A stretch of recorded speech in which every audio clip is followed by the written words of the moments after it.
In this class, we will discuss about the design procedure of the ball bearings, which comes under the anti-friction bearings.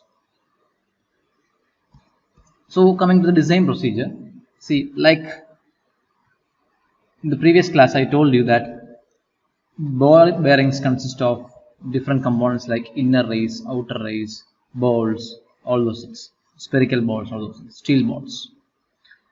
Another question is, what are we supposed to design here? Are we going to design the number of balls, or are we going to design the diameter of the balls that is being used in a ball bearing? The answer is no. We are not going to design anything like that.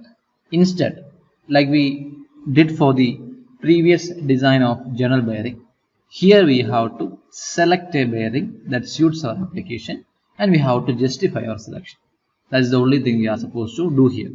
All the other constructional features and all the other manufacturing features have been taken care by the manufacturer, and they have given us a set of data, and based upon that data we are just going to select a ball bearing or a roller bearing or a spherical bearing or angular contact wheel bearing, whatever it might be.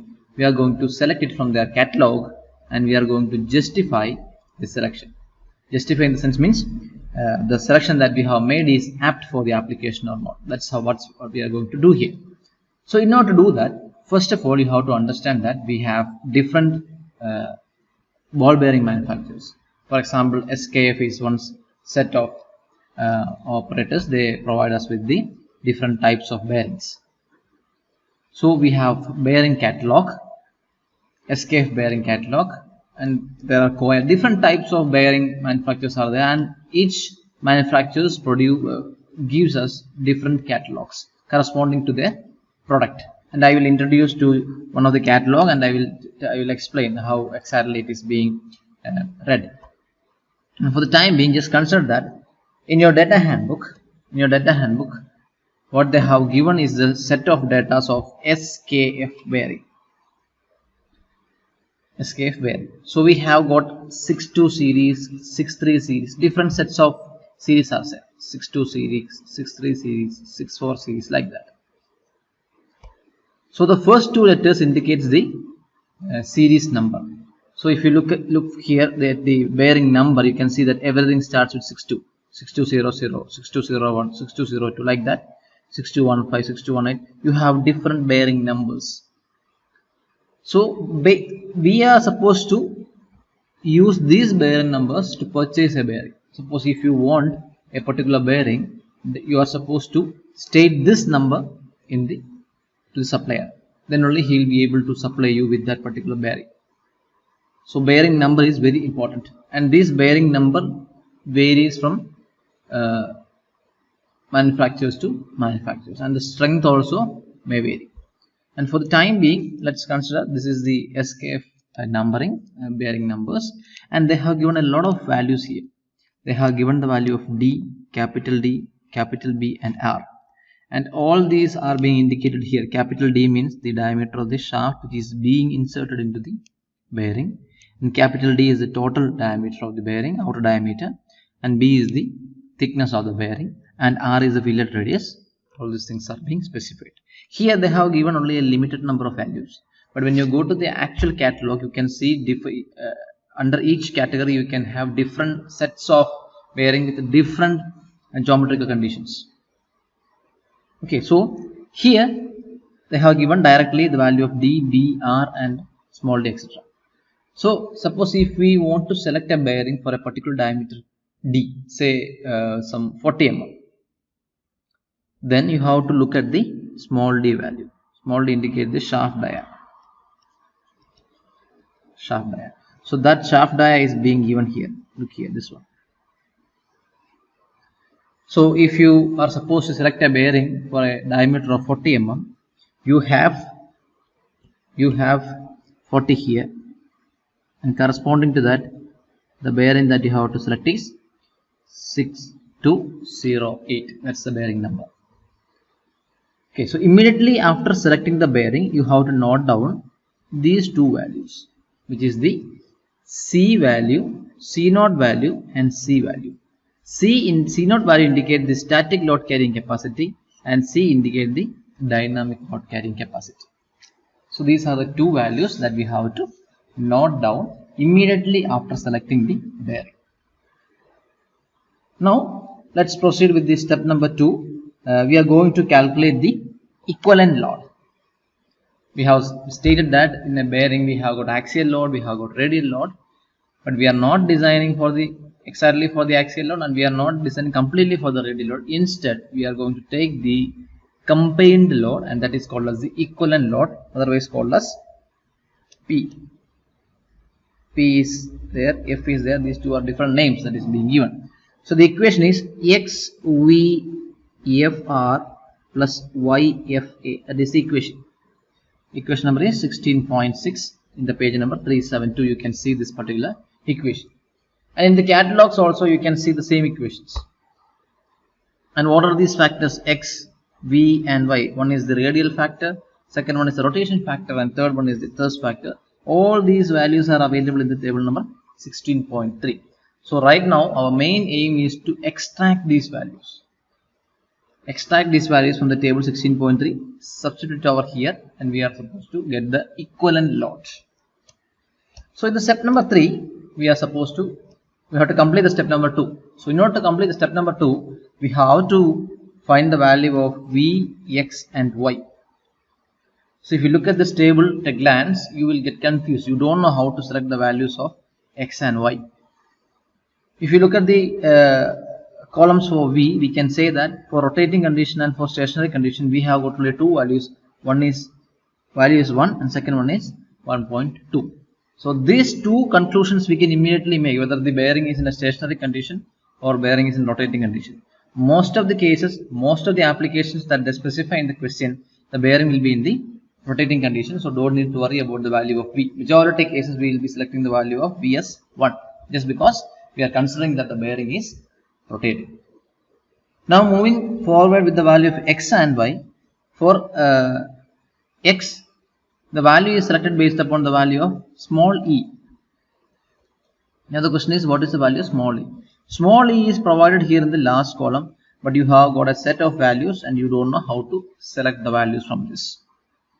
And based upon this value of E, FA by VFR, we have to, by comparing these two values, we have to select these values. Now let's do that.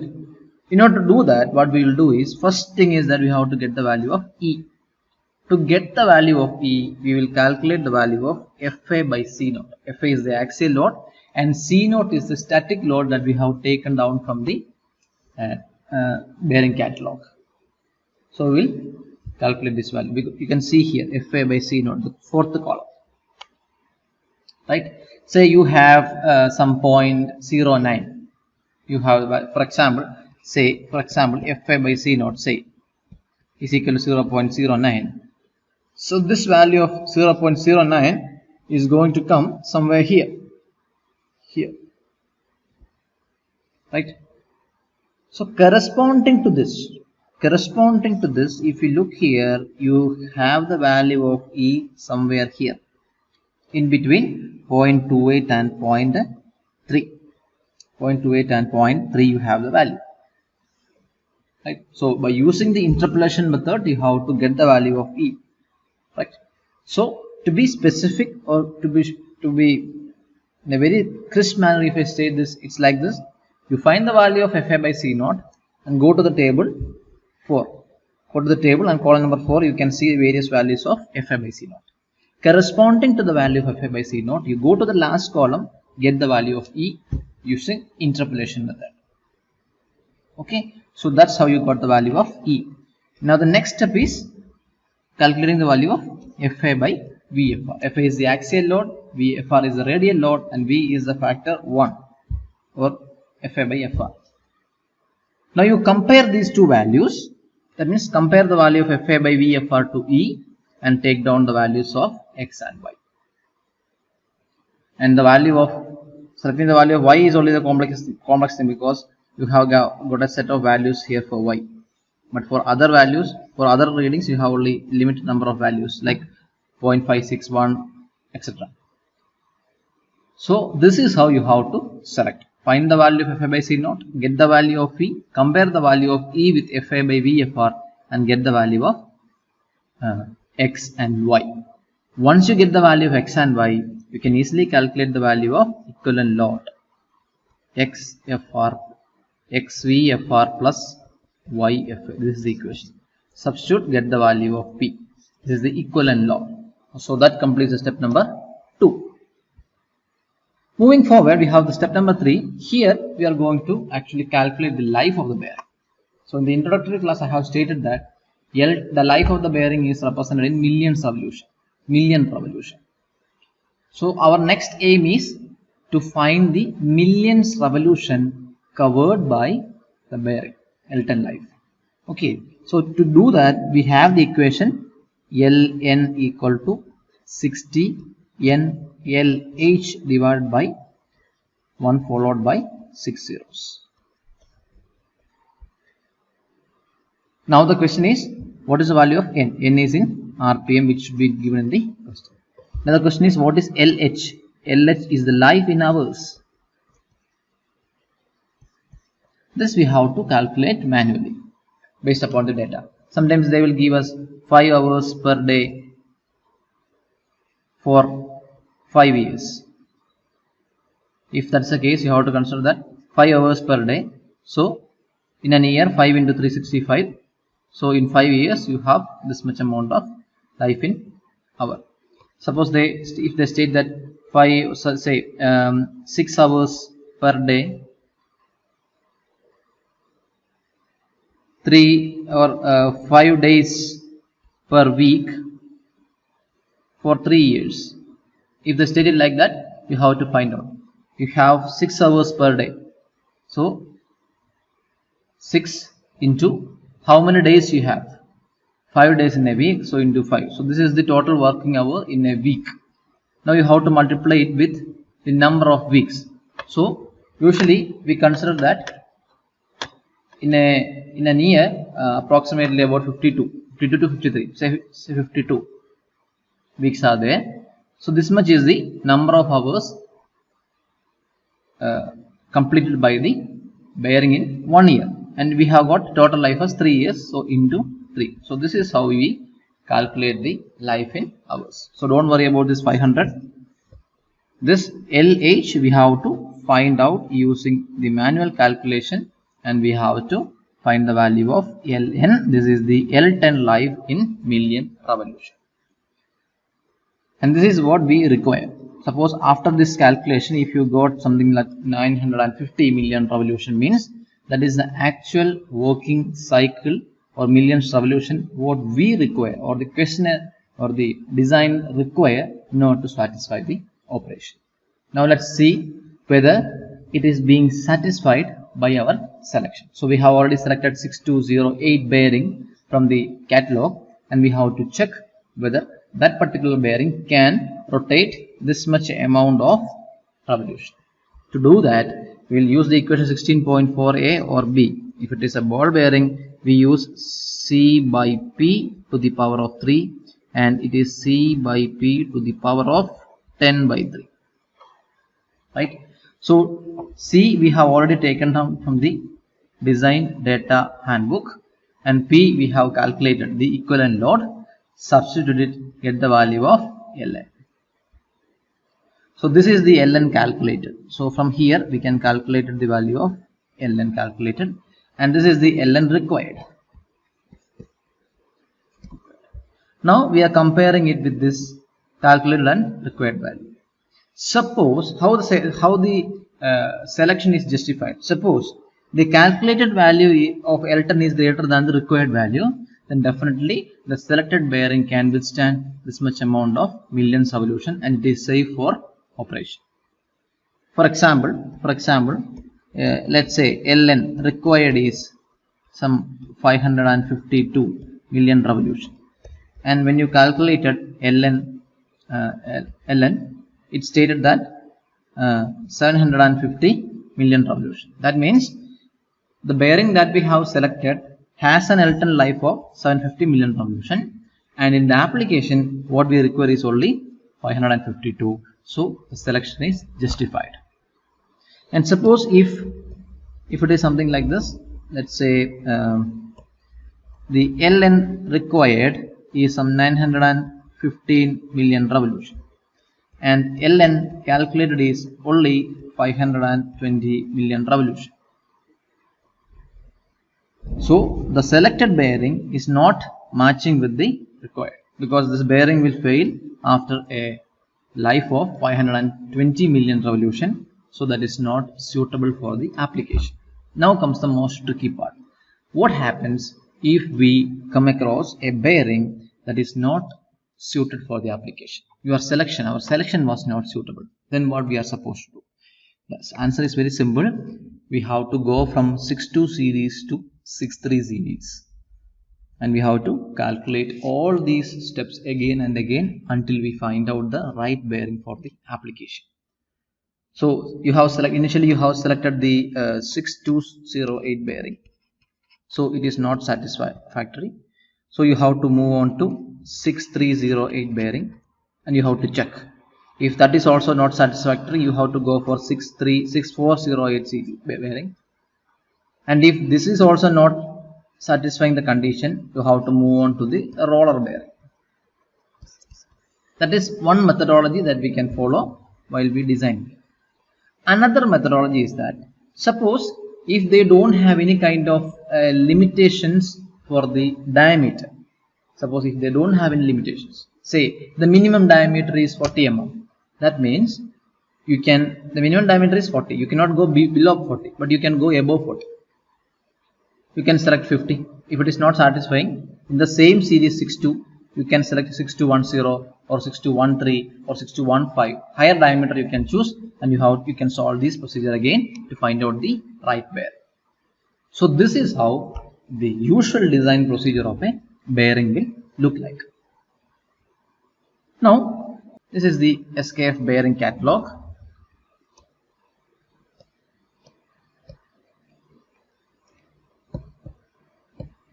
Okay, this is the SKF catalog. You can see different bearings and its corresponding applications. I will show you the data sheet, then only you will understand the things. Let's say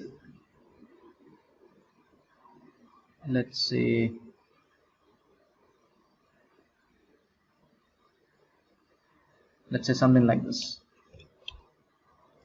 You look here, they have given DA, D, everything they have given like this. They have given, just look here, what is D, what is D1, D2, everything they have given. Now you look here, D is the diameter that we are talking about, and you can see for 30, say 40, let's talk about 40, 35, and we have got 40 here. You look here, in our data handbook we had only one particular value, one particular B value, one particular smaller value, one particular capital D value, one C, not like that. But look here, for the 40 mm diameter itself, they have got different set of bearings. Different set means they have different D values, different B values, and different dynamic load values and different C naught values. Okay, so for 40 series you have 52, 62, all these different set of values are there, but in our data handbook we have given only a particular value. So there is a difference between the actual catalog and the data handbook. The actual catalog will look something like this, but the methodology is one of the same. This is a broader catalog, so you have got a vast number of selection. Suppose if you are in need of a particular D value as 68, definitely you can use this 4068, this bearing, and we have to note down the 11 kilonewton and 17.8 kilonewton as the C value and the C naught value. That's all. So that is how we have to select the bearing from the catalog. And here you can see the different bearing numbers corresponding to that. 62 series, 61 series, 62 series. See here, 620. This is what we are discussing about. And it has also different category. 2R as SH, 2R is 2Z, like that. Different bearing numbers are there. So we should have the knowledge of all these parameters. Not only the value of small d, but also the value of capital D, capital B, small r. All these things should be considered when we actually go for a bearing. So while designing, we are using only the value of D, but if you use the catalog, you can have a better design. Actual catalog you have. And one more thing is that this is the SKF bearing catalog. For their bearings, they have listed out the values of C, C0 and all those things. If you go for some other manufacturer, they will give another set of catalog and you have to select the bearing using their catalog. You have to select the bearing using their catalog and you have to purchase the bearing. So this is the actual catalog look like. And from my understanding, what I found is that there is some small slight changes there for the values in this data handbook. So in this catalog and the values in our data handbook, slight deviation is there. So it may be because of the older edition or something like that. Anyway, you just focus on the actual procedure than the values. Okay, if you are in need of actual values, don't depend upon any kind of data handbook. Instead, you go to the supplier and get the actual catalog and do the design. That's what you have to do. So in the next class, I will explain a question about the selection of a ball bearing, and we will discuss in detail about that in the coming class. Thank you.